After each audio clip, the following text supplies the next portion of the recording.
Bienvenidos, buenas tardes. Bueno, ya estamos aquí de regreso. Hoy vamos a retomar la tercera clase de este curso, primer nivel, Amar es mi decisión. Venimos haciendo un recorrido de la primera parte que fue la entronización de la palabra, mostrar que la Biblia es una persona, Jesús palabra. Después vimos en la segunda clase la introducción básica y simple de las Sagradas Escrituras.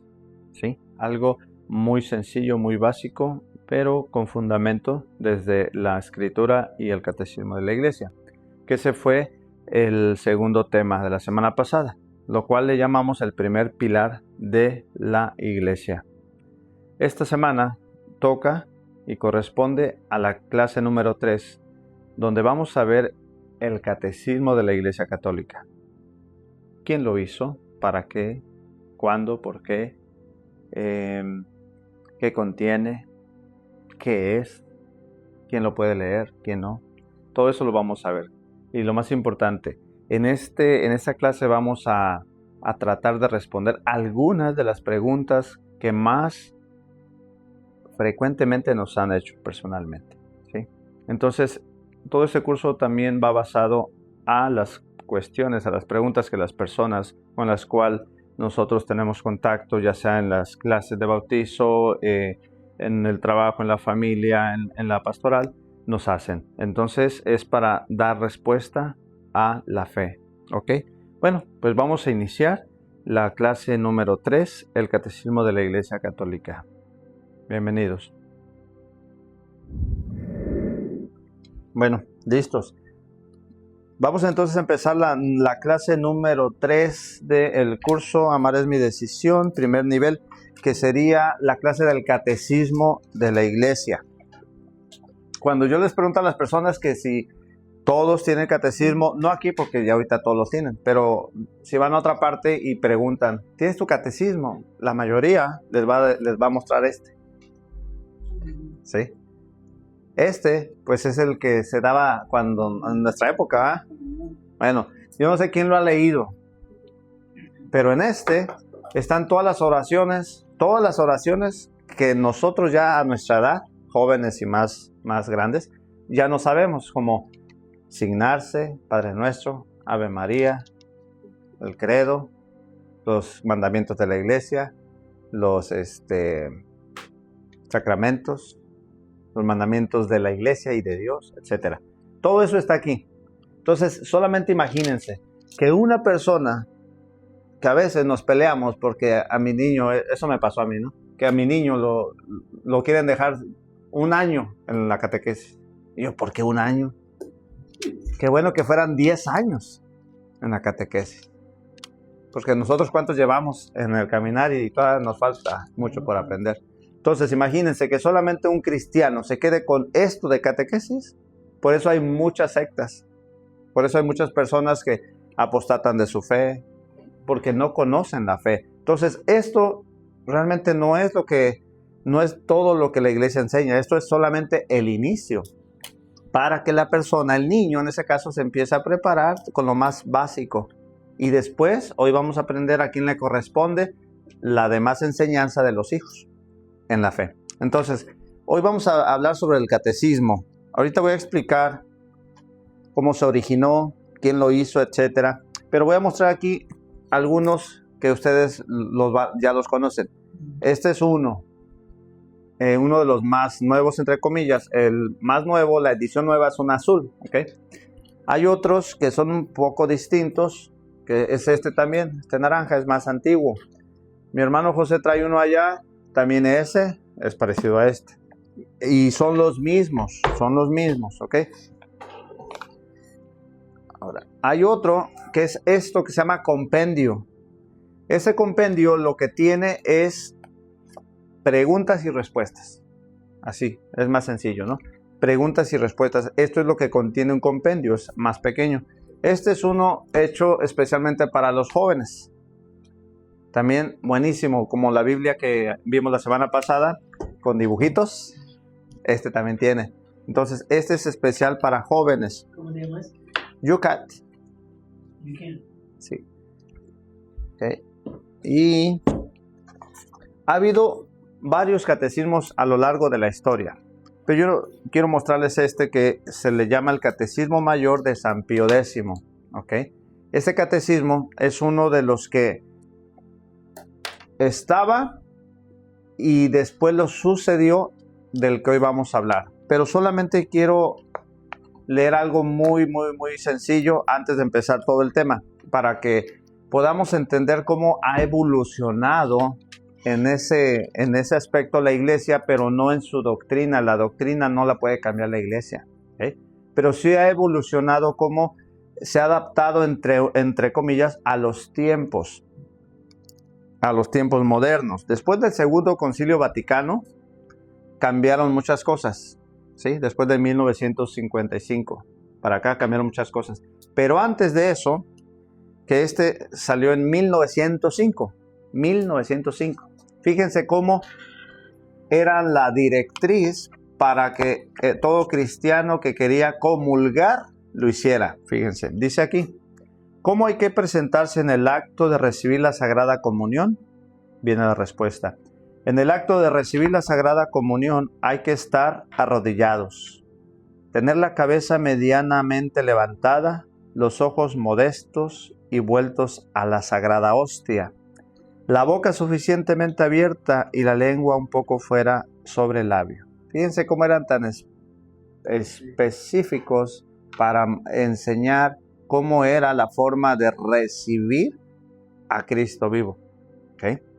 Pero si siguen leyendo, habla de el tiempo que hay que mantenerse en ayuno y muchísimas cosas que hasta ahorita muchas personas ignorábamos, o muchas ignoran todavía. Ahora, este de aquí no quiere decir que no sirva ya, porque en todas las diócesis, en todo el mundo, sí puede tomar la Sagrada Comunión de rodillas o de pie. Sí se puede. Y también la iglesia lo ha permitido en la boca o en la mano. Pero eso pues ya es también algo muy personal. Hoy vamos a hablar un poquito sobre la conciencia, ¿okay? Bueno, entonces vamos al tema. Nada más quería que vieran un poquito lo que realmente era antes y cómo ha evolucionado, pero no ha cambiado la doctrina, ¿okay? Vamos a aprender entonces, primero, lo más básico. Quiero que nosotros empecemos a aprender cómo vamos a dirigirnos cuando yo les diga, bueno, vamos al Catecismo numeral 1021 y 1022. Para que no escriban todo eso, numeral 1021 y 1022, lo van a abreviar así, de esta manera. CIC es la abreviación. Catecismo de la Iglesia Católica, numeral 1021, y es lo mismo de la nomenclatura bíblica. El punto es I. Entonces, Catecismo de la Iglesia Católica, numerales 1021 y 1022. Así sencillo, ¿ok?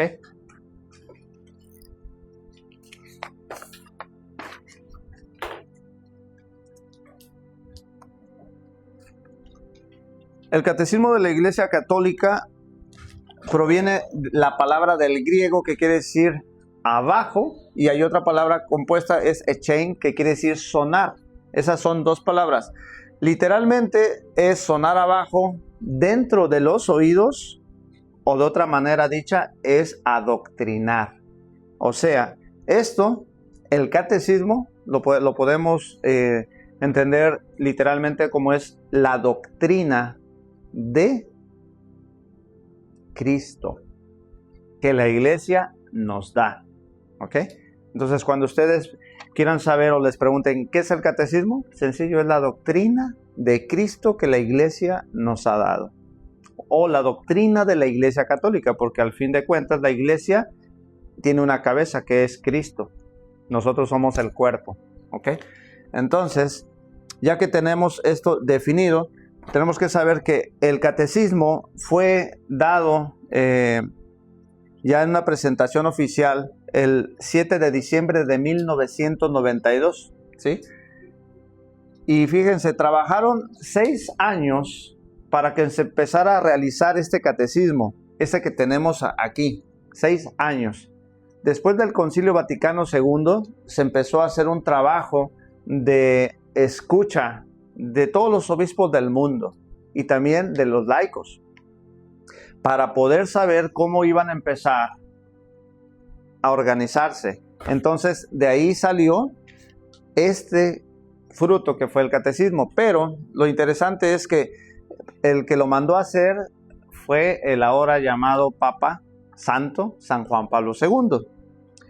12 cardenales y un obispo bajo la dirección de un señorón de esa época, ¿sí? Llamado Cardenal Joseph Ratzinger. ¿Quién se acuerda de él? El Papa Benedicto.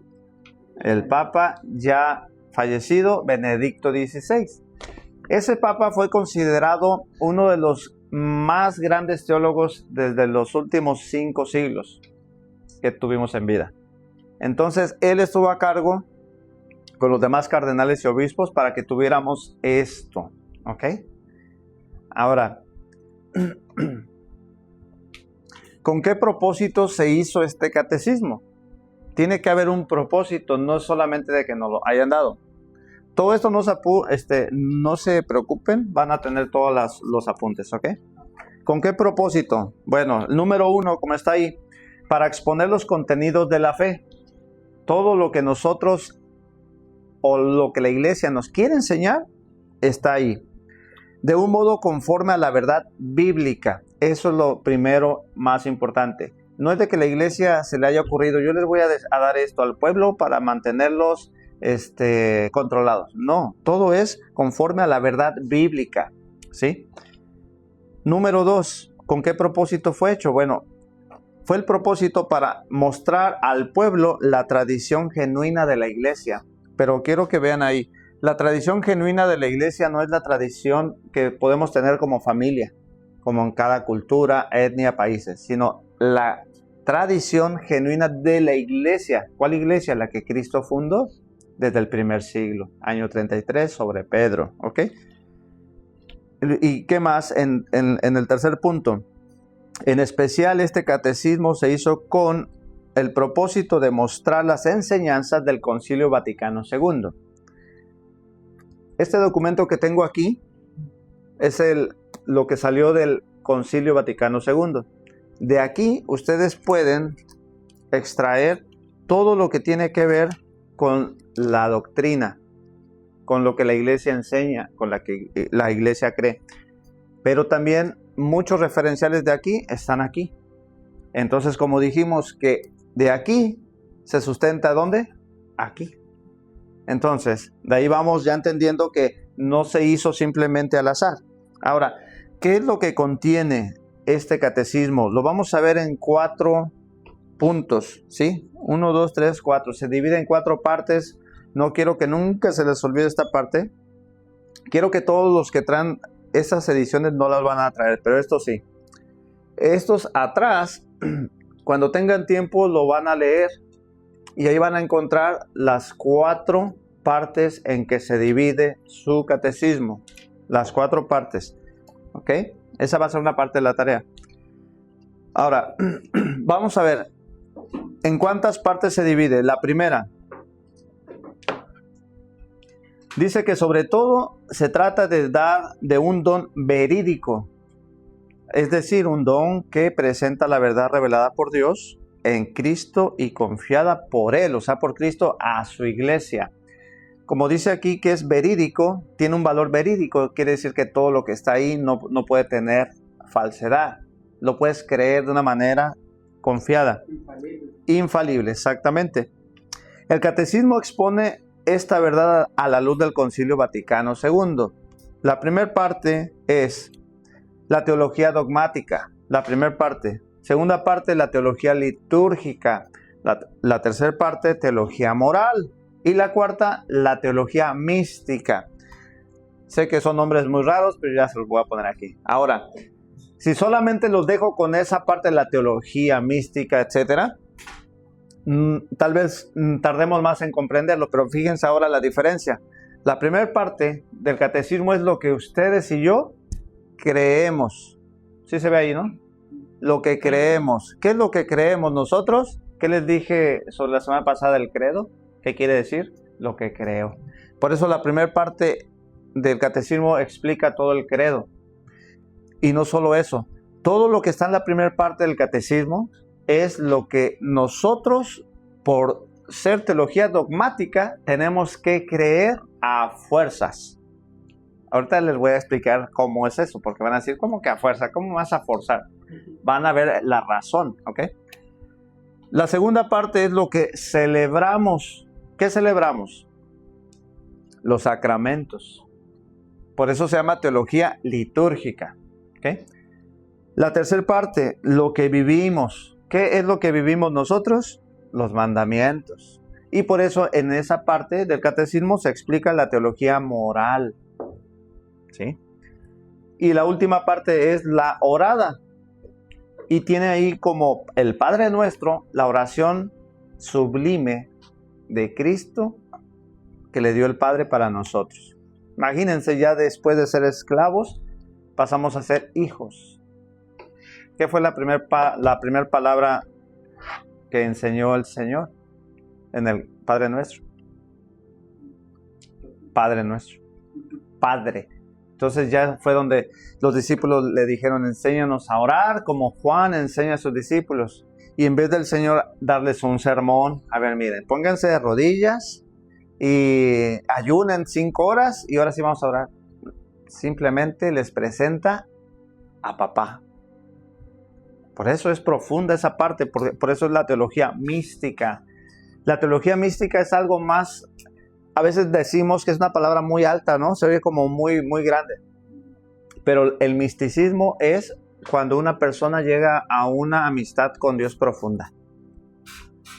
Sí, es cuando ya el alma, de algún modo, la parte espiritual de la que vimos en el retiro, se une más fácil a su creador. Pues revelado. ¿Mande? Revelado. Sí, como por ejemplo, voy a usar como ejemplo aquí a San José Cupertino, ¿no? José Cupertino, un santo, sacerdote ordenado en la tercera orden de los franciscanos, o sea, en los capuchinos. Este hermano, en su antes de su misa ya le sucedía, pero en su primer misa empezó a levitar. Eso es porque llega una parte hay 3 conversiones que la iglesia marca y enseña. La última, no voy a entrar ahorita en ese tema, pero la última se llama la vía unitiva, donde el alma se une con su creador. Este sacerdote era tal su misticismo, o sea, tal su unión con Dios, o sea, su amistad. ¿Cómo te unes a una persona? Conociéndolo primero. Si no conocemos a Dios, ¿cómo nos vamos a unir a Él? Vamos a volar, pero cuando nos corran del trabajo. O sea, ¿verdad? Entonces, él llegó a la parte mística, a la unión con Dios, por el conocimiento hacia Él, su amor, y el alma se quiere unir de cualquier modo a su creador. Para que se den una idea de lo que estoy hablando, ese sacerdote lo tenían que bajar de los árboles, literalmente. ¿Así? Entre varios. ¿Por qué? Porque ya cuando él despertaba de su éxtasis, decía, ¿dónde estoy? No puedo bajar. Le sucedió también a Santa Teresa de Ávila, a muchos. ¿Por qué? Porque esa es la parte mística. Entonces, esa es la última parte del catecismo. Y luego, por la iglesia, ahora voy a leer la primera parte y la última para que se entienda todo lo que acabo de explicar. Sobre todo se trata de un don verídico, es decir, un don que presenta la verdad revelada por Dios en Cristo y confiada por Él a su iglesia. Por la iglesia, y lo hace con el fin de favorecer. Esto tiene un fin, de favorecer a la adhesión indefectible a la persona de Cristo. Voy a repetir esto porque créanme que esto nos puede salvar el alma. Que todo lo que está en el catecismo es para que nos favorezca a nosotros los fieles para adherirnos de una manera inequívoca a la persona de Cristo. Para eso es el catecismo. Pero si no lo vemos con esa parte, con esos ojos espirituales, simplemente voy a decir es un libro que me da normas y listo. Pero no. Es más profundo de lo que a veces quisiéramos no creer. Bueno, vamos ahora a lo más divertido de este tema. Digo divertido porque está muy bueno. Ya que tenemos ahorita claro para qué es, qué contiene, La siguiente parte de la clase es muy dinámica, porque yo voy a empezar a dar los numerales que ya se les asignó, pero antes de eso, unas preguntas. Y consiste que todos contesten una respuesta, ¿ok? O sea, no van a hacer una respuesta larga, nada más algo muy sencillo, para que se pueda entender. Lo que dije la semana pasada, no es para ver quién sabe y quién no sabe, no. Acuérdense que esto también lo estamos grabando para que precisamente la gente que no viene a este curso y que está afuera y tiene muchas dudas sobre lo que hoy vamos a hablar, por lo menos tenga una respuesta y sea consciente de que muchos años de nuestra vida lo hemos perdido sin una formación como la que estamos ahorita, gracias a Dios, teniendo. ¿Okay? Bueno, primero vamos a ver la parte creída, que es la parte teológica dogmática, ¿sí? La teología dogmática. Todo lo que ahorita vamos a ver son 4 respuestas que vamos a tener. Esas 4 son dogmáticas, pero primero, para saber eso, vamos a saber qué es un dogma. Pero antes de eso, quiero enfatizar por qué estamos haciendo eso. Dice el profeta Oseas lo siguiente. Tomando un poquito, permíteme, hermano, tomando un poquito lo que de la Rosa hoy, gracias a Dios, créanme que eso es providencial. De la Rosa hoy nos dio una respuesta de Google, ¿verdad? Y todos ya la escuchamos, la analizamos y nos dimos cuenta pues que Google se equivocó. No él, Google, fíjense. Hay mucha información, pero muy poca formación en el pueblo de Dios. Y eso nos lleva o nos llevaría a la duda y por lo tanto a la muerte. Puede ser espiritual o también física. Para eso el profeta dice lo siguiente. Mi pueblo languidece por falta de conocimiento. Y como tú has dejado que se pierda el conocimiento, yo también haré que pierda mi sacerdocio. Te has olvidado de mi ley y también yo me olvidaré de tus hijos. Palabra de Dios. Miren qué fuerte lo que dice la Escritura. En otras traducciones dice, mi pueblo perece, muere por falta de conocimiento, pero no el conocimiento del que podemos... Las redes sociales, Google, todo eso yo lo uso también. Todo eso es buenísimo. Pero si no tenemos formación en el tema, nos come la tecnología. Y dice ahí, mi pueblo perece por falta de conocimiento, pero de Dios. Por eso estamos tratando de que este curso sea un alimento para ustedes, para sus familias, para sus almas. A nosotros nos preocupan sus almas. Uno de ustedes se va a morir pronto, o yo. Pero qué bueno que nos muéramos en gracia de Dios. Eso sería lo más hermoso y no lloraremos por el que muere, sino estaremos alegres. Vamos a ver entonces primero para entender lo que es primero la teología dogmática, pero vamos a ver qué es un dogma. ¿Qué significa eso? Para poder yo ahorita decirles, tienen que creer lo que sigue. Adelante, hermano, el numeral 88, por favor. Sí, usted.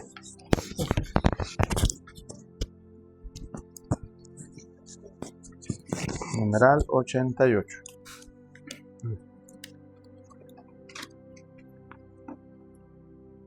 El magisterio de la Iglesia ejerce plenamente la autoridad que tiene de Cristo cuando define dogmas, en decir, cuando propone de una forma de obligar al pueblo cristiano a una adhesión irrevocable de fe, verdadera contenido en el revelación divina a verdadera que tiene con esta un vínculo necesario. Muy bien, muchas gracias, hermano.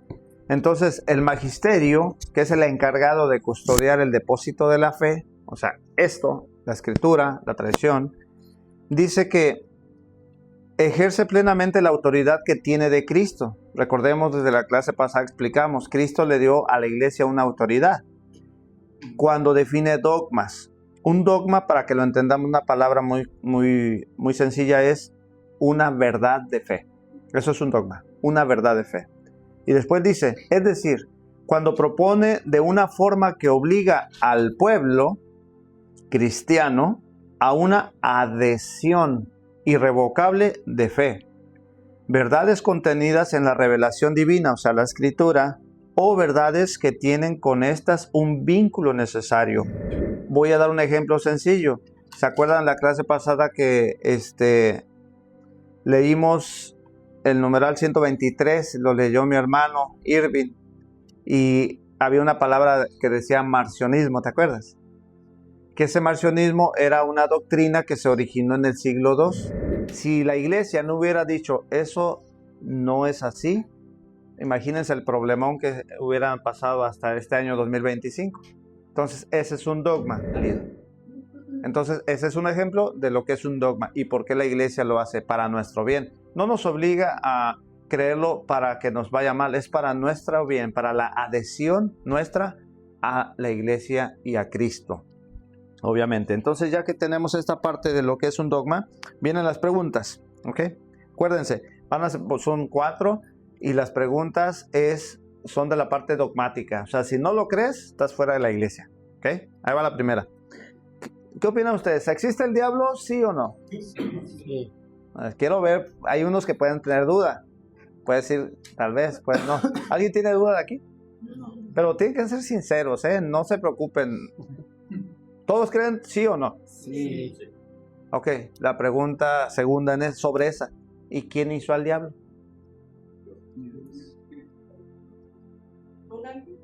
Ok, pero ¿quién lo hizo? Ok, vamos muy bien en las respuestas. Vamos bien porque la realidad es que si las tienen, pero no las definimos como esto. Bueno, vamos a ver lo que dice la iglesia. El numeral 391. ¿Existe el diablo y quién lo creó? Vamos a poner atención y ahí nos va a dar la respuesta. Detrás de la elección desvedamente de nosotros primeros padres se ha una voz seductora opuesto a Dios que por envidia los hace caer en la muerte. La escritura y la tradición de la iglesia ven en ser un ángel caído, llamado Satana o diablo. La iglesia enseña que primero fue un ángel bueno, creado por Dios. Diablos enimine. Sí, si quieren todo lo en latín se lo brincan. Oh, ok. No, es que el diablo y los otros demonios fueron creados por Dios con una naturaleza buena, pero ellos se hicieron a sí mismos malos. Entonces la respuesta es Así ellos mismos. que sí, el diablo existe. ¿Y por qué puse esta pregunta aquí? Porque tristemente hay hasta obispos en algún lugar de la tierra afirmando que el demonio es simplemente una idea, algo que emana de la persona, que es un acto malo. Sí, no sé si me explique. Hay hasta obispos diciendo que el demonio no existe. Entonces, lo que está aquí es por una razón. Es porque la iglesia lo está dando para que nosotros lo creamos. Y como es parte dogmática, si esa persona no cree que el demonio existe, está fuera de la iglesia. O estaríamos fuera de la iglesia. ¿Sí? Miren, les voy a leer una parte del prólogo. Porque esta también se las tenía que leer con un propósito. Si yo les pregunto, ¿quién puede y quién tiene el derecho de leer este catecismo? ¿Qué me dirían? Cualquier persona. Cualquier persona. Bueno, hace muchos años, un hermano en Cristo que ahorita está en otra parte del mundo, llegó a un grupo a un grupo, a un movimiento de retiros de aquí de San Antonio, muy, muy fuerte ese grupo. Y nosotros en esos años ya estudiábamos con el catecismo, entonces él llegó a ese grupo, era en inglés, y él llegó con su catecismo bien feliz, diciéndoles lo que había aprendido. Y el líder de ese grupo lo puso, como él dice, me puso como lazo de cochino, como decimos los mexicanos. Y le dijo, ¿tú quién te crees para que puedas tú leer este libro? Así le dijo. Feo, ¿eh? Y yo no digo que desde ahí su fe se fue disminuyendo ni nada, porque eso es, pero fue un factor, ¿sí? Que tú llegues y que de repente te digan algo así, pues sí fue un factor. Entonces, eso le pasó a esta persona, ¿sí?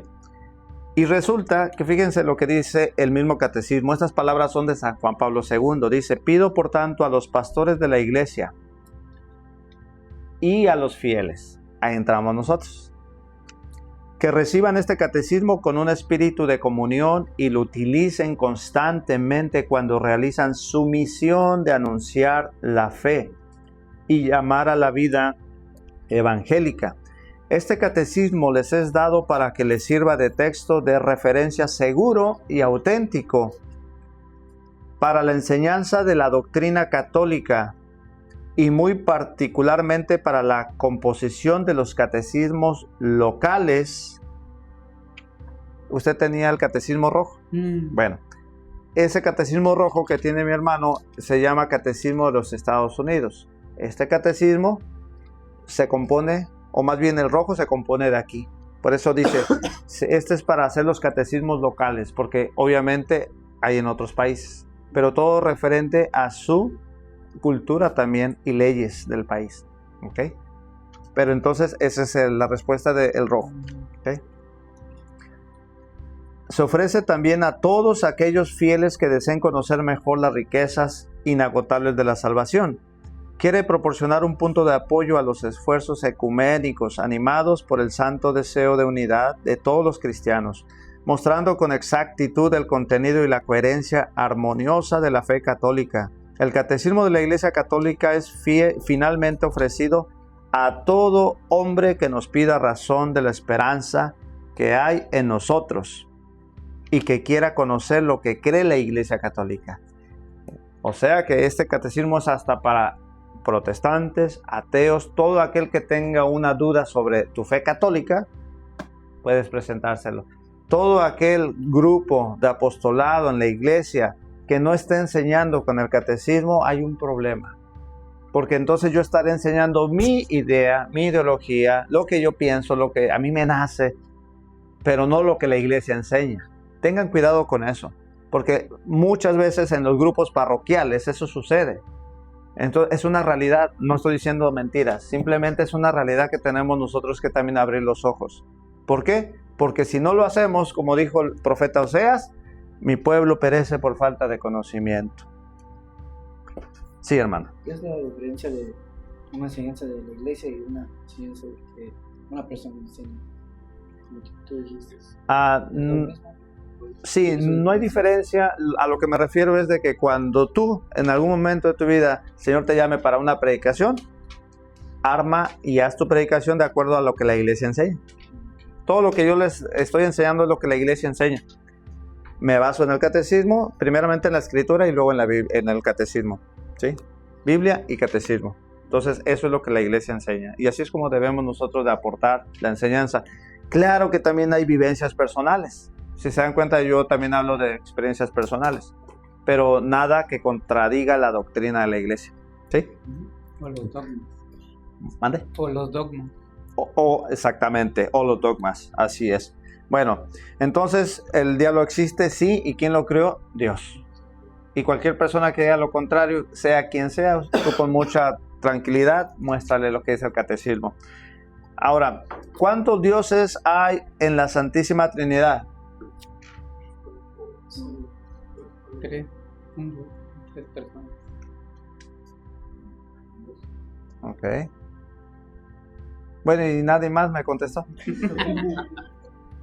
Bueno, esa pregunta se hace así porque es como así, ¿verdad? A lo mejor nos agarra como de bajada o estoy pensando en los frijoles y de repente ¿cómo? Bueno, es para tener conciencia de que hay personas, hermanos, yo he visto esos ejemplos fuera de la iglesia y dentro de la iglesia. Son 3 dioses. Así dicen, así dicen. Bueno, vamos a ver lo que la iglesia enseña. Vamos al numeral 253. Ahí está el micrófono, hermano. El dogma de la Santísima Trinidad. La Trinidad es una. No confesamos 3 dioses, sino un solo Dios en 3 personas. La Trinidad consustancial. Trinidad. Las personas divinas no se reparten la única divinidad, sino que cada una de ellas es enteramente Dios. El Padre es el mismo que es el Hijo, y el Hijo lo mismo que es el Padre. El Padre y el Hijo lo mismo que el Espíritu Santo, es decir, un solo Dios por naturaleza. Cada una de las 3 personas es esta realidad, es decir, la sustancia, la esencia o la naturaleza divina. Muy bien, muchas gracias. Entonces, ¿cuántos dioses son? 1. Ándale. Ahora sí, es que yo sé que muchos tienen esas las respuestas, pero a mí me pasa mucho al principio y todavía en muchas cosas que no conozco. Digo, sí lo he escuchado, pero no estoy seguro. Pero ya con esto, tú puedes asentar tu fe y puedes decir, es esto. Porque ahora sí tengo una forma de comprobarlo, ¿verdad? Lo que la iglesia dice aquí, eso es. Y no es de que, ¿cómo la iglesia me pide algo que crea si no me lo comprueba? Claro que todo se comprueba. La Santísima Trinidad, ¿se acuerdan en el tema de Jesús Palabra? ¿No la descubrimos al principio? Génesis 1, ahí estaba el Espíritu Santo, Dios Padre y luego el Verbo. O sea, todo la iglesia te va a dar prueba. No hay nada en la Escritura, nada está escondido. Todo te va a revelar a la verdad. Y la verdad es Cristo. Vamos a la siguiente. Esto es solamente para el católico. Esta pregunta que voy a hacer no es para nadie más. ¿Okay? Es para solamente el católico. Y tú y yo vamos a entrar en esa pregunta. Tú, católico, fuera de la iglesia, ¿puedes salvarte? ¿Puedo salvarme? Esa pregunta es muy buena. Cualquier católico, si decide abandonar la iglesia, ¿podría salvarse? Ok. Aquí, esta respuesta es muy buena. Y la pregunta es muy buena porque puede haber un tema muy largo. Este tema lo vamos a profundizar como a la mitad del curso, ¿ok? Pero ahorita solamente vamos a dar, como es dogma, vamos a ver lo que dice el numeral 846. ¿Cómo entender esta afirmación tantas veces repetida por los padres de la Iglesia, formulada de modo positivo? Significa que toda salvación viene de Cristo, cabeza por la Iglesia, que es su cuerpo. El Santo Sínodo, basado en la Sagrada Escritura y en la tradición, enseña que esta iglesia peregrina es necesaria para la salvación. Cristo, en efecto, es el único mediario y camino de salvación, que se nos hace presente en su cuerpo, en la iglesia. El inculcar con palabras bien explícitas la necesidad de la fe y del bautismo. Confirmo al mismo tiempo la necesidad de la iglesia en el que entran los hombres por el bautismo como para una puerta. Por eso no podría salvarse los que, sabiendo que Dios fundó por medio de Jesucristo la Iglesia Católica como necesaria para la salvación, sin embargo, no hubiesen querido entrar o perseverar en ella. Muy bien, muchas gracias. Entonces, fíjense, la iglesia, lo que está diciendo el catecismo es que aquellos que no hayamos querido permanecer o adherirnos completamente a la iglesia, no podríamos salvarnos. Dos ejemplos sencillos. Vamos a decir que mi esposa y yo seguimos viviendo el pecado mortal.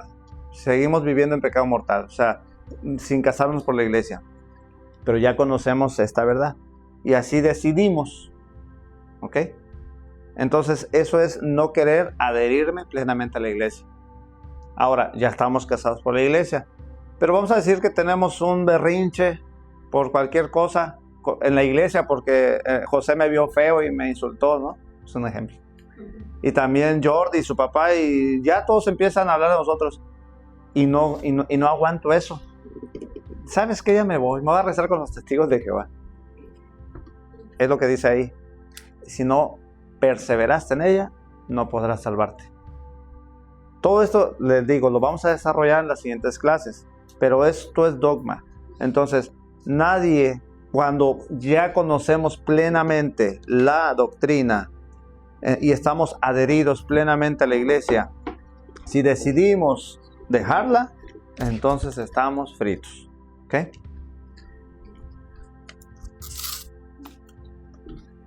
Y la última, de la parte dogmática. Cuando morimos, ¿qué sucede con nuestra alma? Cuando mueran, ¿qué va a suceder con sus almas? A ver, allá al cielo, ok, un santo allá. ¿Por ahí? ¿Otros por acá? ¿Darán cuentas? ¿Por allá? Juicio.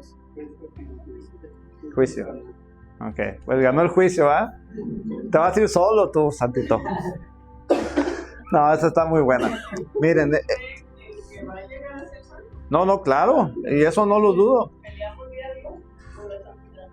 Pero bueno, lo que pasa es que yo hago esta broma porque cuando nos dan estas respuestas en grupos, estoy hablando de unos 50, y que las personas no conocen su fe todavía, pues sí se sorprende uno. Lo que escuchamos fuera y dentro de la iglesia, de que las personas creen que al morir simplemente vamos derechitos al cielo. Y el peor lugar donde nos engañan es en los funerales. Cuando el que muere es una persona que vivió su vida a espaldas de Dios y ya lo están subiendo al cielo. No te preocupes, ya están en el cielo. Entonces ese es el peor problema. A eso me refiero. No, yo no dudo que si Irving dice, no, pues sabes que yo voy al cielo porque quiero ser santo, no dudo que esté en sus corazones. Se supone que es la única meta que tenemos, no hay otra. Entonces, claro que lo creo, pero ya expliqué el por qué, ¿no? Mi reacción de que el único santo. Ok, muy bien. Vamos a ver entonces, numeral 10:21, ¿qué dice? 10:21. El juicio particular. La muerte pone fin a la vida del hombre como tiempo abierto a la aceptación o rechazo de la gracia divina manifestada en Cristo. El Nuevo Testamento habla del juicio principalmente en la perspectiva del encuentro final con Cristo en su segunda venida, pero también asegura reiteradamente la existencia de la retribución inmediata después de la muerte de cada uno como consecuencia de sus obras y de su fe. La palabra del pobre Lázaro y la palabra de Cristo en la cruz al buen ladrón, así como otros textos del Nuevo Testamento, hablan de un último destino del alma, que puede ser diferente para unos y para otros. Muy bien, ahí permíteme. Entonces dice que la muerte pone fin al tiempo abierto de cada ser humano. Mientras estamos vivos tenemos dos caminos, dos opciones. Uno, escupir y patear a Cristo. No te quiero lejos de mí porque eres mucha lata, mucha regla y mucho... O aceptar a Cristo con su amor, con su regla, con toda su obediencia. ¿Verdad? Es lo que dice ahí. Porque dice que inmediatamente al morir vendrá un juicio. Inmediatamente. Y que dice que seremos juzgados de acuerdo a nuestra fe. ¿Qué fe tuvimos? Y también qué hicimos con esa fe. Entonces también el numeral que viene nos va a enseñar que hay 3 lugares donde el alma va a ir. Y lo más bonito es que ustedes y yo tenemos la posibilidad de decidirlo ahorita, mientras el tiempo no se acabe. Vamos a ver cuáles son los 3 lugares, hermano. Numeral 10:22.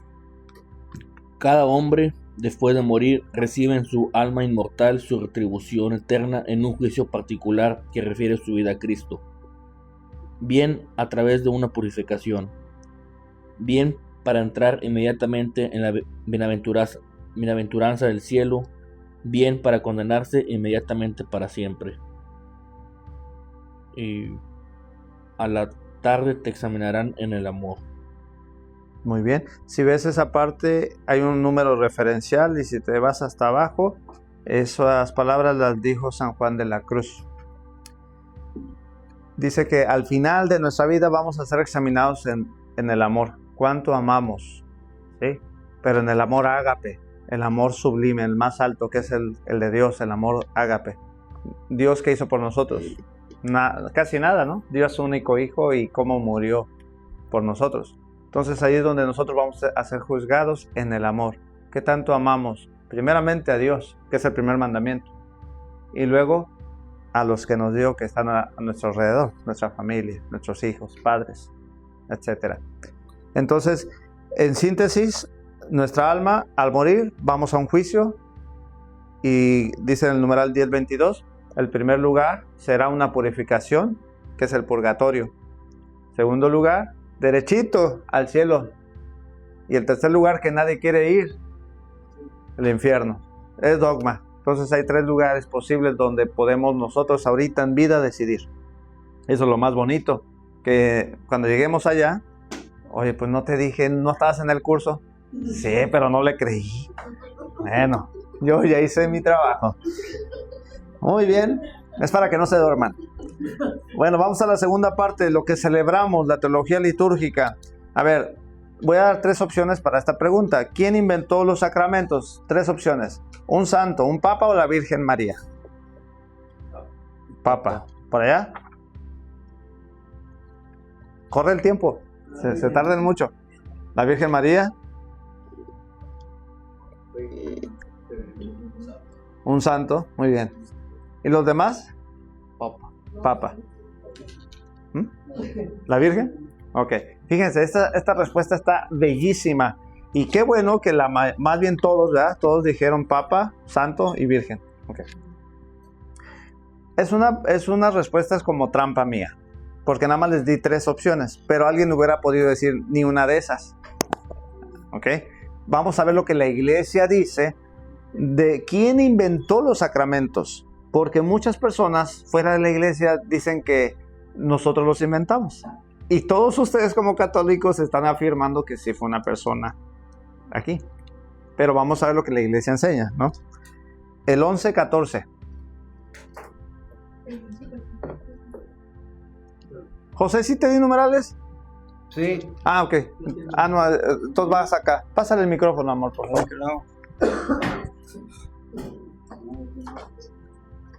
Sí, no, es que pensé que iba así y no me regresé para acá. Ok, el numeral 11:14. Vamos a ver quién inventó los sacramentos. ¿Cuántos sacramentos tenemos? 7. Muy bien. Dice el numeral 114. Adheridos a la doctrina de la Santa Escritura, a las tradiciones apostólicas y al sentimiento unánime de los padres.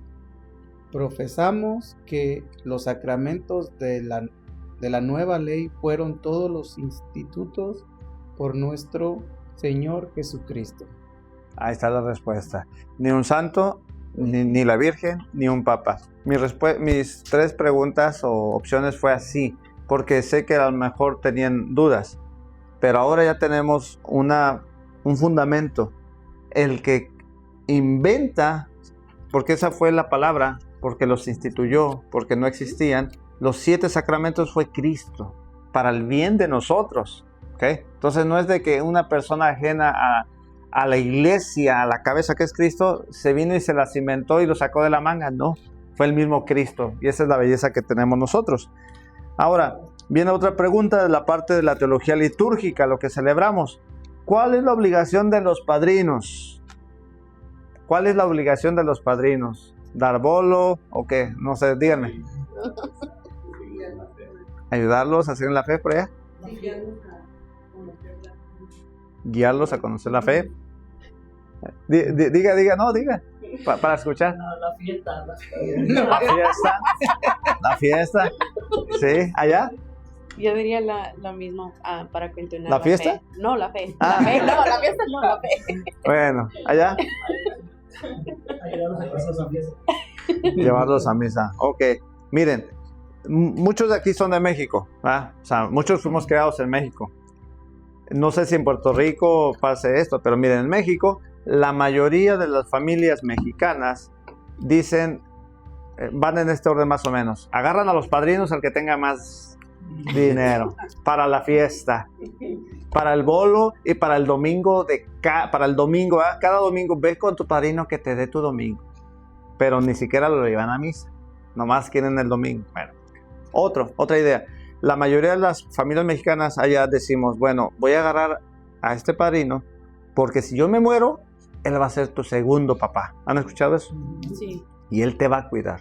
Bueno, tristemente eso sucede allá. Sí sucede. Digo tristemente porque eso pues no, ¿quién lo quiere, no? Pero realmente en este país no sucede así. En este país por ley no se puede. Porque ese padrino, aunque sea el hermano, no entra en esa... Vamos a decir que Jordi, es un ejemplo, ¿no? Jordi está pequeño, ¿no? Y sus papás se mueren. Y Ramses es tu padrino. Y dicen Ramses, no, pues yo lo bauticé, yo lo llevé a bautizar, yo me hago cargo de él. Pero su mamá, o sea, tu abuelita dice, no, es mi hijo.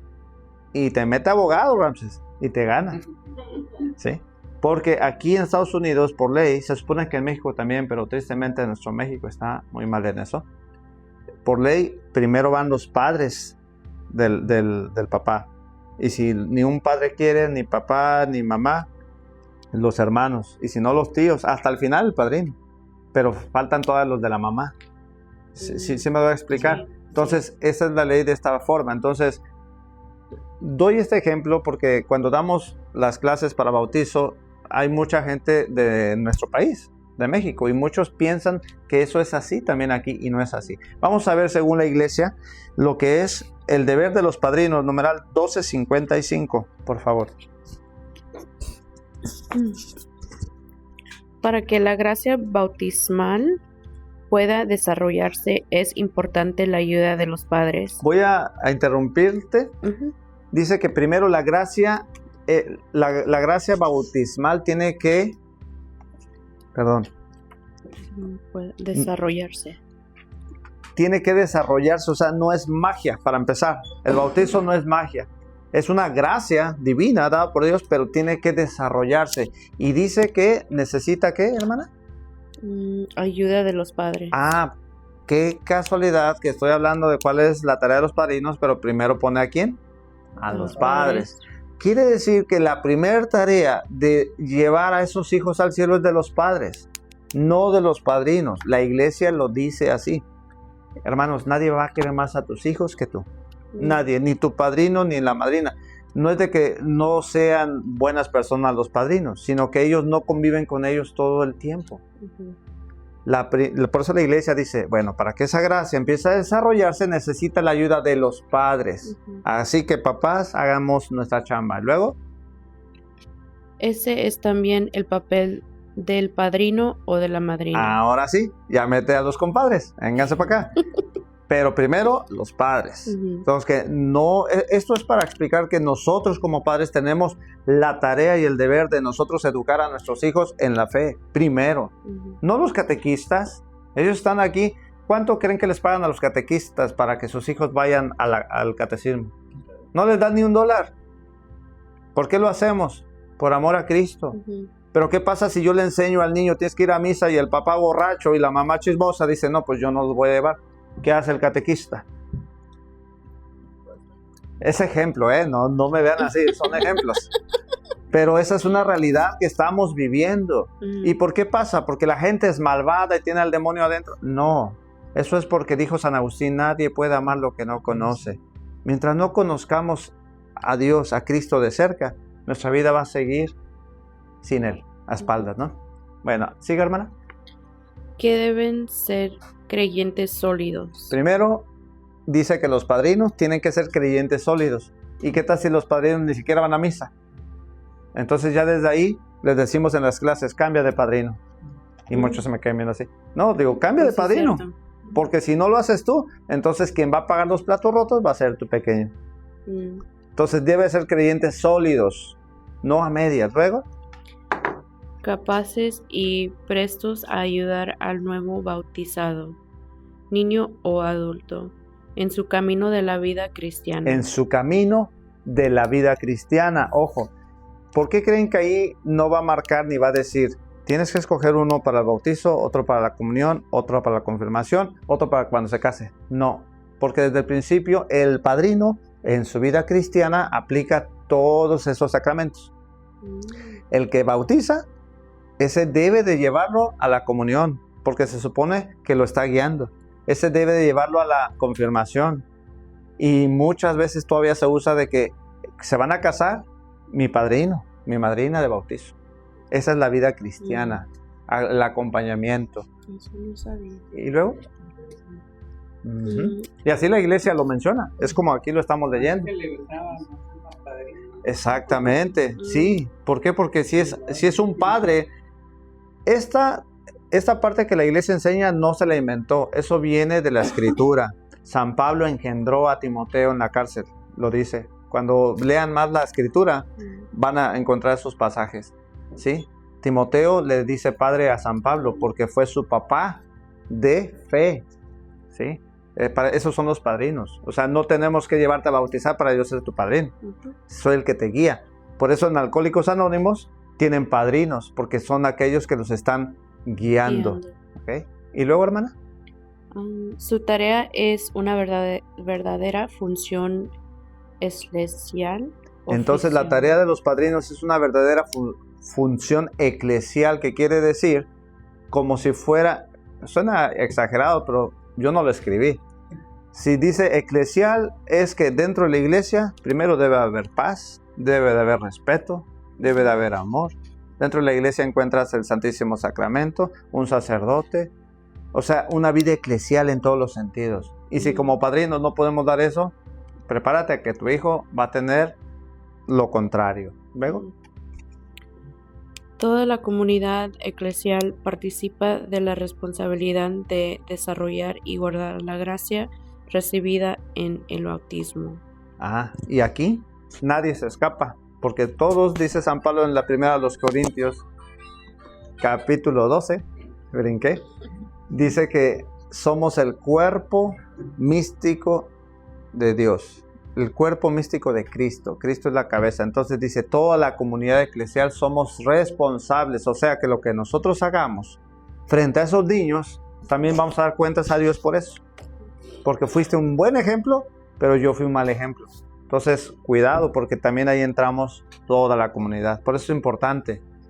A veces damos tan malos ejemplos dentro de la iglesia y fuera. ¿Cuál es el catecismo del padrino? El numeral, no se apuren, al final les voy a dar, les van a dar todas las hojas, aquí va a estar todo, sí. Sí, está bueno, ¿verdad? Ok, está buenísimo, muy bien. Vamos a otra de la teología litúrgica. ¿Por qué se dice que en cada misa hay un sacrificio del Señor? ¿Han escuchado eso? Eso viene más de ideas protestantes, dice, ¿por qué ustedes matan al Señor cada misa? Si el Señor nada más murió una vez por nosotros. ¿Nunca han oído eso?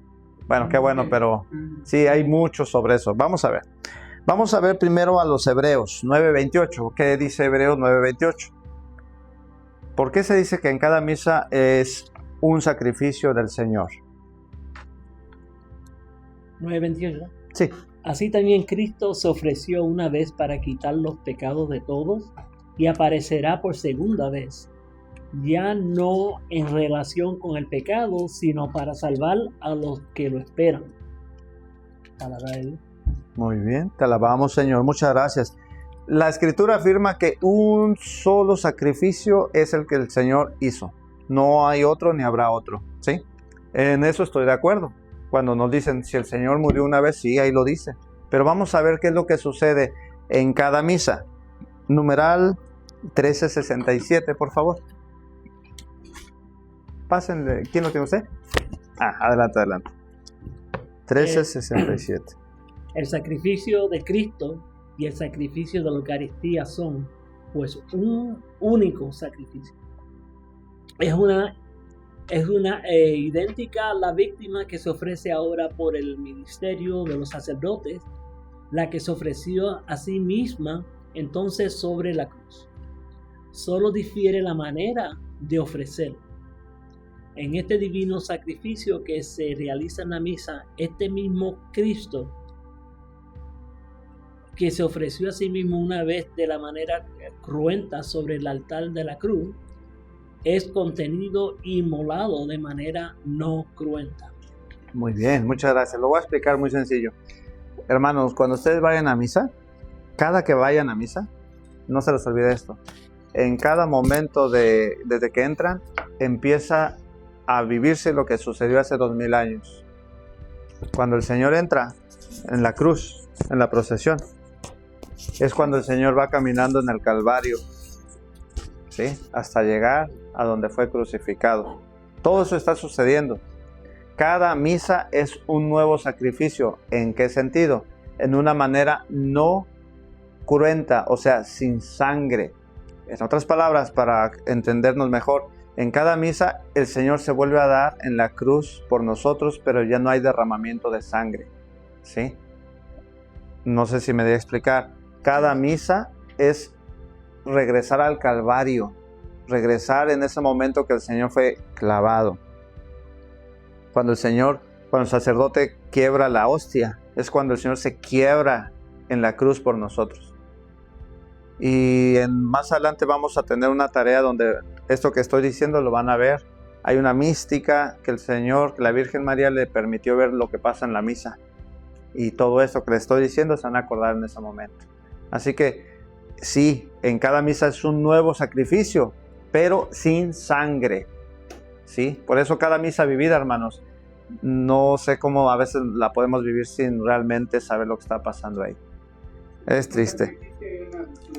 Un sacrificio y una resurrección. Exactamente, gracias por decir eso. Porque ¿cuántas personas no en una misa nos ha cambiado la vida el Señor? En la humildad del sacerdote, con la palabra. Adelante, hermano. Con la palabra cuando la proclaman. Porque sí, es una vida nueva donde podemos ahí. Es más, no vamos tan lejos. En una misa, hermanos, el cielo baja. Y es ahí donde hay millares de ángeles alrededor. El único momento donde tu ángel de la guarda se separa de ti, ¿sabes cuándo es? No puede estar junto a ti. Es cuando tú comulgas. Alguien decía, cuando pecas, no, es cuando más está con nosotros. Pero se separa cuando tú vas a recibir a Cristo. Ellos no pueden recibir el alimento, que es Cristo. Entonces, bueno, se dan cuenta, toda la parte de la teología es tan profunda y yo no sé cómo a la gente les aburre. Yo no lo puedo entender. De verdad que yo no lo entiendo, pero a lo mejor no entiendo muchas cosas todavía.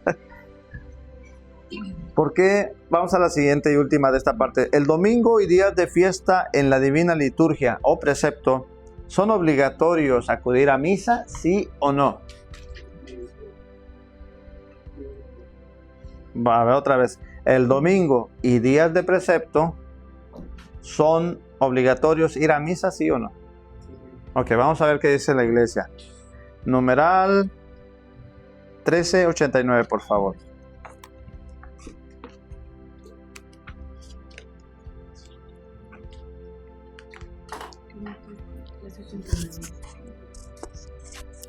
La Iglesia obliga a los fieles a participar los domingos y días de fiesta en la divina liturgia. Y a recibir al menos una vez al año la Eucaristía, si es posible en tiempo pascual, preparados para el sacramento de la reconciliación, pero la Iglesia recomienda vivamente a los fieles recibir la Santa Eucaristía los domingos y los días de fiesta, o con más frecuencia aún, incluso todos los días. Muy bien, entonces la iglesia obliga a los fieles a participar los domingos y días de fiesta. Entonces sí es obligación. Y si no fuese así, ahorita vamos a ver qué pasa. Vamos a la teología moral, 1691, por favor. Perdón. Sí, adelante, 1691. Cristiano, reconoce tu dignidad, pues puesto que ahora participas de la naturaleza divina. No degeneres volviendo a la vejez de tu pasada. Recuerda a qué cabeza perteneces y de qué cuerpo eres miembro. Acuérdate que has sido arrancado al poder de las tinieblas para ser trasladado a la luz del reino de Dios. Gracias. Miren, yo no sé si, bueno, él la leyó, él estaba más cerca, pero fíjense, nada más voy a leer la primera parte. En la teología moral lo que nos enseña es, lo primero es cristiano. Te está hablando a ti, a aquel que le dijiste sí a Cristo cuando fuiste bautizado y aquel en el que tú confiesas como tu Señor cada domingo en el credo. ¿Okay? Y dice, reconoce tu dignidad, puesto que ahora participas de la naturaleza divina. No degeneres volviendo a la bajeza de tu vida pasada. Esto es lo que encabeza lo que vamos a aprender de la teología moral. O sea, todo lo que tiene que ver con nuestra impureza desde pensamiento y acto es una invitación a dejarlo. Eso es la parte de la teología moral, reconociendo nuestra dignidad como hijos de Dios para ser dignos. ¿Ok? Y el 16, perdón, y el que sigue fue el 94, por favor. Incorporados a Cristo por el bautismo, los cristianos están muertos al pecado y vivos para Dios en Cristo Jesús, participando así en la vida del resucitado, siguiendo a Cristo y en unión con Él. Los cristianos pueden ser imitadores de Dios como hijos queridos y vivir en el amor, conformando sus pensamientos, palabras y acciones y sus acciones con los sentimientos que tuvo Cristo y siguiendo sus ejemplos. Muy bien, entonces hay mucha tarea, ¿no?, que tenemos, porque dice que ya somos incorporados a Cristo por medio del bautismo, por eso somos cristianos, ¿ok? Y bueno, cada numeral daría para explicar mucho, pero ustedes, yo creo que lo pueden estudiar y meditar en su casa. Vamos a esta parte de la teología moral. ¿Es una falta grave violar las leyes de tránsito? ¿Qué opinan? Sí. ¿Manejar a alta velocidad? Bueno, en una clase, ahorita no traje el video, pero en una clase yo puse un video de esos y muchos afirmaban que no, que manejar a alta velocidad no pasa nada y que ni siquiera es un pecado moral. ¿Y qué creen? Vamos a ver qué dice la iglesia. Numeral 2269. El quinto mandamiento prohíbe hacer algo con intención de provocar indirectamente la muerte de una persona. La ley moral prohíbe exponer a alguien sin razón grave a un riesgo mortal, así como negar la asistencia a una persona en peligro. La aceptación por parte de la sociedad de hambres que provocan muertes sin esforzarse por remedirlas es una escandalosa injusticia y una falta grave. Los traficantes cuyas prácticas usuarias y mercantiles provocan el hambre y la muerte de sus hermanos, los hombres, cometen indirectamente un homicidio. Este les es imputable.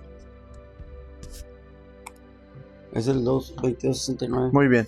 Ahí lo que quiere decir es de que todos aquellos que hagamos algo indirectamente, somos también partícipes de. Por eso ahí menciona a las personas que dejan morir de hambre a alguien, como los países, no sé, eso pasa mucho en desastres naturales en cada país, que llevan alimentos y ayuda y después de tiempo aparecen en bodegas ya echadas a perder porque esas personas quisieron lucrar con esa ayuda. Y ¿qué juicio van a tener? Pero también nosotros, ahí habla de las personas de traficantes, aquel que vende la droga y dice, no, pues yo la vendo, no la consumo, pero tú estás matando a alguien más, ¿sí? Entonces vamos al otro numeral. Ya ese nos va a especificar más de la pregunta.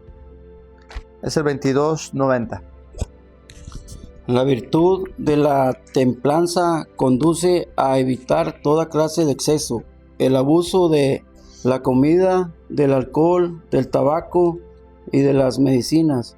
Quienes en estado de embriaguez o por afición inmoderada de velocidad ponen en peligro la seguridad de los demás y la suya propia en las carreteras, en el mar o en el aire, se hacen gravemente culpables. Entonces ya lo sabemos, ¿no?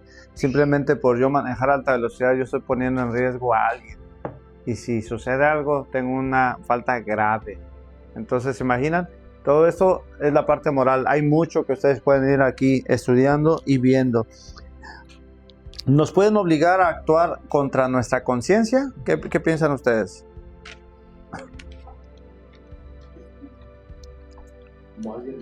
¿Alguien más? ¿Ustedes qué opinan? Sí, es que... Está difícil porque tu conciencia puede decirte algo, pero estás haciendo lo contrario. Puede ser incluso hasta como... Por miedo. Sí, claro. Bueno, primero tenemos que saber qué es la conciencia, ¿no creen? Porque entonces ahí es donde digo, bueno, ¿la obedezco o no? Pero no sé ni qué es. Bueno, la iglesia nos va a decir. Vamos al 17:7:6, por favor. ¿Quién la tiene? Yo. Ok, pásenle el micrófono, por favor. 17:7:6.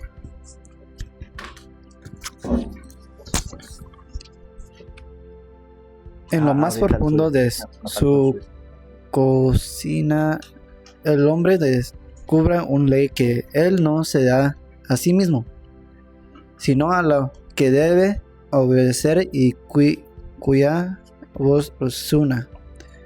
Cuando es necesario en los odios de su corazón, llamado siempre a amar y hacer el bien y evitar el mal. El hombre tiene una ley escrita por Dios en su corazón. La conciencia es el núcleo más secreto y el cegarro del hombre. En el que está solo con Dios, cuya voz resuena en lo mismo íntimo de ella. Lo más íntimo, exacto, de ella. Porque dice que en lo más profundo de su conciencia el hombre descubre una ley que él no se da a sí mismo, sino a la que debe obedecer, porque esa voz es la de Dios. Entonces la conciencia, hermanos, es la voz de Dios hablándole al corazón humano. Por eso cuando ustedes y yo queremos hacer algo bueno, esa voz resuena fuerte. Pero cuando queremos hacer algo malo, nos reprende. Y sabemos. O sea, como decía la carta de Santiago, no se engañen. ¿Verdad? ¿Se acuerdan? Uno sabe cuando la conciencia nos está hablando. Entonces, ya que sabemos qué es la conciencia, que la conciencia es la voz de Dios, vamos a ver en el 17:82. Vamos a ver, a responder la pregunta. ¿Nos pueden obligar a actuar contra nuestra conciencia? El hombre tiene el derecho de actuar en conciencia y en libertad a fin de tomar personalmente las decisiones morales. No debe ser obligado a actuar contra su conciencia, ni se le debe impedir que actúe según su conciencia, sobre todo en materia religiosa. Aquí, gracias. Aquí voy a tomar de ejemplo lo que pasó en la pandemia. Muchas personas, bueno, no estoy diciendo mentira, pero muchas personas las hicieron que se pusieran el piquete. A muchas. Sabiendo, los que nos pusimos a investigar sobre estos temas, sabiendo que esos piquetes eran inmoralmente hechos. Y a muchos los obligaron. A nosotros no nos obligaron, porque ya conocíamos esto. Entonces nadie te puede obligar a hacer algo en contra de tu conciencia. ¿Y qué pasó ahora? Ya muchos están pidiendo perdón por la obligación, por lo que hicieron. Pero bueno, esto lo pueden aplicar en todo, en cualquier cosa. Que tu amigo te está invitando a robar, pues tu conciencia te va a decir, pues no me puedes obligar. Entonces, es solamente un poquito de lo que es la conciencia para poder saber qué es la voz de Dios. Sí. ¿Sabe que yo no la tomamos, pero la tuve que tomar porque estuvo malo mi papá y me tenía que ir? Y si no llevaba la prueba de Para viajar. no podía viajar. Sí, eso se habló de que iban a obligar, eso fue una obligación porque después hubo demandas que no, por eso la retiraron de que ya podías pasar sin traerla, porque eso fue un plan. Entonces, eso no es plan, eso no estoy hablando de de algo de conspiración, eso está a nivel mundial ya dicho de todo lo que estamos hablando. Entonces realmente fue un plan feo. Sí, a los militares los obligaron a aparecer. Exacto. Los que no, Los castigaron, los corrieron. Y ahora parece que los van a regresar a sus trabajos y les van a pagar. Exacto. ¿Por qué? Porque se demostró que lo que estaban haciendo era algo inmoralmente, era algo malo. Entonces, bueno, vamos a seguirle, por si no ya nos vamos a traer bien tarde. Y a ustedes no los regañan, pero a mí sí. Ok. ¿Se puede orar por aquellos que se suicidan? Sí. ¿Sí? Ok. Bueno, esta clase es distinta. Nos ha tocado clases que muchos afirman que no, pero les voy a decir por qué.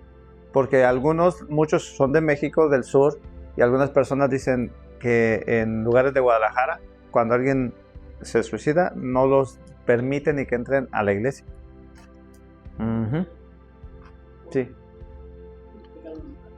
Sí, exactamente. Pero fíjese lo que la iglesia dice. O sea, todas sus respuestas son buenas. Vamos a ver el numeral 2283. 2283. Esto es para aclarar lo que ustedes han afirmado. ¿Sí? 2283. No se debe desesperar la salvación eterna de aquellas personas que se han dado muerte. Dios puede haberlas facilitado por caminos que Él solo conoce. La ocasión de un arrepentimiento salvador, la Iglesia ora por las personas que han atentado con su vida. Muy bien, muchas gracias. Entonces la iglesia dice no desesperemos por esas personas, sigamos orando. Entonces sí se puede orar y ofrecer obviamente eucaristías por ellos. ¿Ok?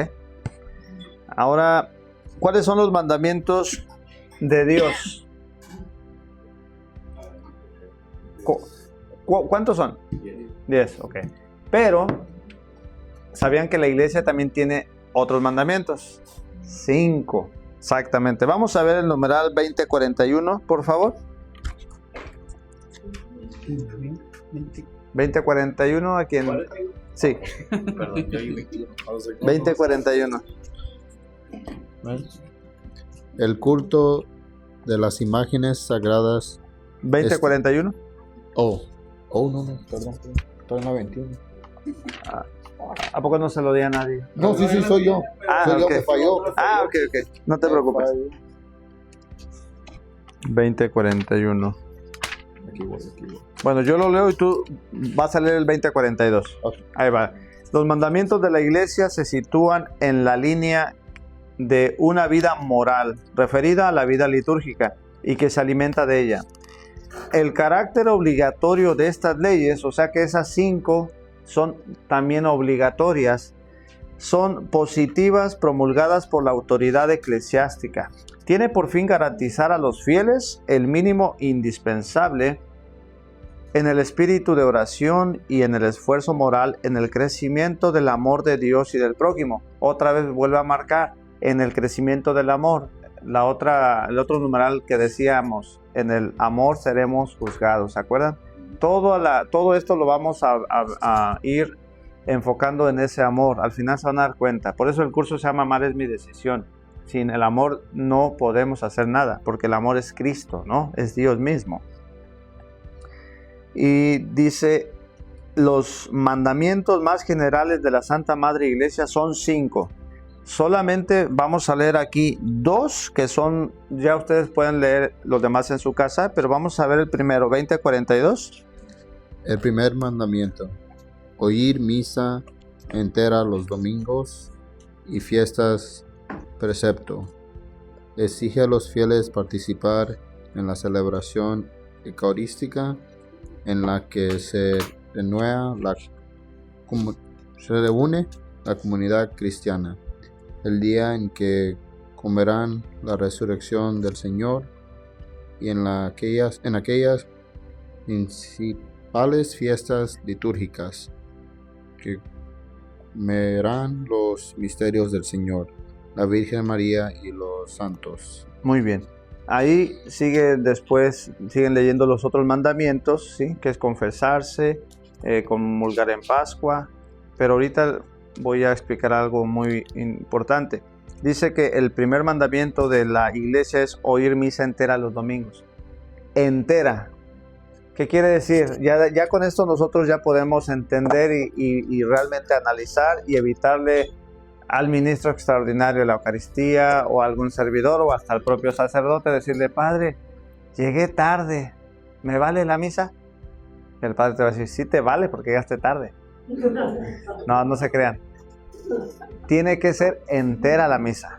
O sea, ¿a qué hora empieza la misa? ¿En qué momento habíamos dicho? Desde que empezaron a encender los cirios en el altar. Y eso es hace unos 10 minutos antes de la misa, para que lleguemos a prepararnos. Y ya después, entonces ya inicia la procesión. Y desde ahí ya deberíamos de estar listos. Pero vamos a decir que llegamos ya cuando el evangelio está y todavía quiero comulgar. No, pues sí te vale. Entonces, uno de los mandamientos es oír entera la misa, ¿sí? Ahora, alguien dice, y obviamente, si nosotros faltamos a misa, es un pecado grave. Pero hay excepciones. Es un pecado grave si voy porque llegó mi compadre, llegó mi comadre, llegó mi mamá, mi papá, y por eso no voy a misa. O tengo un Super Bowl, algo. Eso sí, o crudos, o cocidos, ya ni sé. Pero ahí te valió, ¿verdad? Pero vamos a decir que te sucedió algo que dice en el numeral 2181. ¿Quién lo tiene? La Eucaristía del domingo fundamenta y confirma toda la práctica cristiana. Por eso los fieles están obligados a participar en la Eucaristía los días de precepto, a no ser que estén excusados por una razón seria, por ejemplo, enfermedad, el cuidado de niños pequeños o dispensados por su pastor propio. Los que deliberadamente faltan a esta obligación cometen un pecado grave. Muy bien, muchas gracias. Entonces ahí están las situaciones por cual yo sí podría faltar a misa, si me enfermé realmente, si tengo que cuidar a mi marido, a mi esposa, a mi hijo, porque tampoco voy a decir, no, yo voy a misa, tengo que cumplir y ahí muérete. No, estoy faltando al mandamiento del amor. Entonces, pero si faltamos deliberadamente, entonces sí, es pecado mortal y tenemos que confesarnos antes de volver a acercarnos a la comunión. ¿Ok? La parte última ya vamos. La parte teológica mística. Vamos a ver 2558. ¿Quién lo tenía? 2558. ¿A nadie se lo di? A lo mejor no va. Siempre me falla algo. No, aquí lo tengo entonces. 2558 dice lo siguiente. La oración en la vida cristiana. Este es el misterio de la fe. La Iglesia lo profesa en el símbolo de los apóstoles, primera parte del catecismo, y lo celebran en la liturgia sacramental, segunda parte, para que la vida de los fieles se conforme con Cristo en el Espíritu Santo para gloria de Dios Padre. Tercera parte. Por tanto, este misterio exige que los fieles crean en Él, lo celebren y vivan de Él en una relación viviente y personal con Dios vivo y verdadero. Esta relación es la oración. Sin oración, cada ser humano, su espíritu se muere. Nada más para que lo veamos. Advertencia de la palabra, 1 de Pedro 3:12.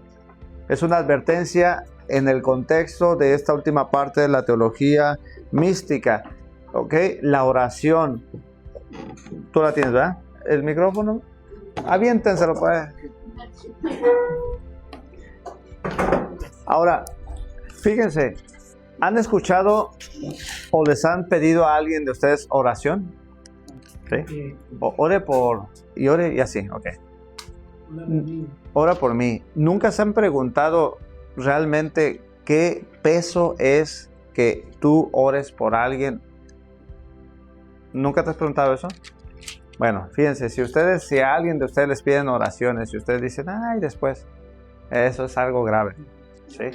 Es una obligación, pero también yo debo de estar también preparado para interceder por esa persona. Porque si la hermana me dice, hermano, ore por nosotros, está bien, yo le pido a Dios. Pero yo sé que yo no estoy bien con Dios, ¿puedo orar? ¿Me escuchará? ¿Qué opinan? ¿Sí? A ver qué dice la palabra de Dios, Simpson. Porque el Señor tiene los ojos puestos sobre los justos y los oídos atentos a sus peticiones, mas el Señor se opone a los que hacen el mal. Si estoy mal, el Señor no me va a escuchar, créanlo. Para pedir por alguien. Si yo estoy pidiendo, Señor, te pido la conversión de mis hijos, pero si yo estoy mal, yo no lo digo, está escrito. Entonces no podrá ser escuchada mi oración. Eso no es igual a que yo vengo del mundo y quiero tener una conversión con Cristo, entonces sí vengo, pero de la fregada, ¿no? Vengo del mundo. Entonces el Señor me escucha porque mi corazón está arrepentido, sí. Pero como estamos en la teología mística, estamos tratando de entender que para que ustedes y yo, el Señor nos escuche, debemos de estar bien con Él. Y en eso, si lo hacemos, el Señor podrá hacer de ustedes y de mí intercesores. Alguien que ora por una persona y esa persona puede sanar. Así de sencillo. Y ni siquiera tienes que tocarlo. De lejos, hermano. Porque el Señor te escucha. Si tu corazón es justo, como dice la palabra. ¿Ok? Esa es la advertencia. Entonces, vamos al numeral 2698, la recomendación de la iglesia.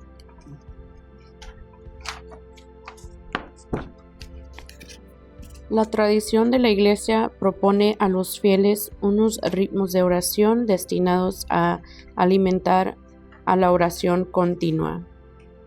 Algunos son diarios, la oración de la mañana y de la tarde, antes y después de comer, la liturgia de las horas, el domingo centrado en la Eucaristía, se santifica principalmente por medio de la oración. El ciclo del año litúrgico y sus grandes fiestas son los ritmos fundamentales de la vida de oración de los cristianos. Muchas gracias. La iglesia recomienda la oración al levantarte, no cuando estamos cepillando los dientes, no. Dales tu tiempo, dale un minuto si quieres, deja de lavarte los dientes y dale un minuto. Cuando te vas a acostar, antes de comer, después de comer. Y hay algo aquí que yo creo que tiene que mover nuestro corazón. Dice que el domingo es centrado en la Eucaristía. El domingo es el día del Señor. ¿Nunca han oído eso? Cuando a mí me preguntan, ¿abres el domingo? Digo, no, es el día del Señor. Pero lo digo en serio, porque ese día es dedicado para el Señor. Si tengo que servir, es para el Señor. Porque es el domingo, el día de Él. Él me dio 6. Nomás le voy a dar 1. Ese es el sentido de la oración. Si yo quiero servirle a Dios, dale un día. Ahora, no puedes. Empieza a hacer movimientos en tu vida. Créeme, tengo un hermano que ya ahorita no sé dónde está, pero ellos tenían también un restaurante, muchos restauranteros, ¿no? Entonces él y su esposa decidieron cerrar el domingo. Y dijeron, hermanos, vamos a cerrar el domingo. ¿Y qué creen que pasó? Desde el jueves, viernes y sábado, dice que vendían todo lo que el domingo no dejaron. Porque cuando tú decides darle al Señor tu vida, pero consciente, el Señor no te va a desamparar. Crean. Hermanos, pues esto es todo lo que el Señor hoy nos da. En su última hojita, en su hoja que mi esposa les va a dar, dice ahí que hay un efecto que la ciencia ha demostrado que sucede en el cerebro por la oración, que te puede sanar de muchas enfermedades mentales, como depresión, ansiedad, enfermedades también cardiovasculares. Eso está en un libro que no lo traje, por eso nada más se lo estoy explicando, pero todo eso es cierto. Vayan al Santísimo, ahí es mejor momento y mejor lugar para orar. Entonces, con esta parte terminamos lo que fue el Catecismo de la Iglesia Católica. La próxima semana continuaremos ya con el siguiente tema de la parte doctrinal.